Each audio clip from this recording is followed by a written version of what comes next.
করব। দেখো, এবার কিন্তু আমি তোমার সঙ্গে যেতে পারবো না। কি?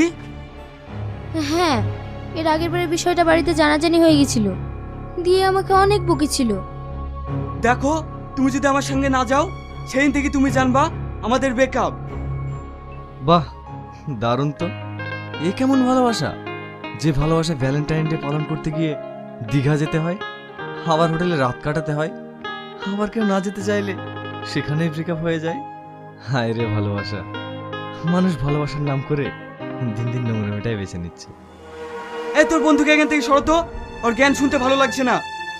ঠিক আছে, তুই বল ভালোবাসা কি, তোর মুখ থেকেই শুনতে চাই।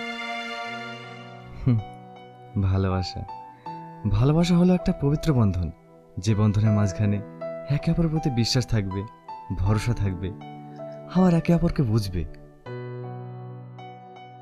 ভালোবাসা মানে যে তাকে নিয়ে রাত কাটাতে হবে এটা নয়, ভালোবাসা মানে যে তাকে নিয়ে রেস্টুরেন্টে ঘুরতে যেতে হবে এটাও নয়। সে যদি কাছে নাও থাকে, তার অনুভূতি তাকে সবসময় কাছে রাখবে। হাজার মেয়েদের মাঝখানেও শুধু তার মুখটাই ভেসে উঠবে, কিন্তু তার মধ্যে কোনো নোংরামি থাকবে না। নোংরামি না করেও ভালোবাসা যায়। আজকালকার ভালোবাসায় দেখছি কত রকমের চাওয়া পাওয়া।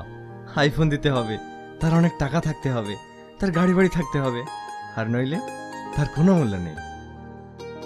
আরে সত্যিকারের ভালোবাসাতে এসবের কোনো কিছুর প্রয়োজন নেই।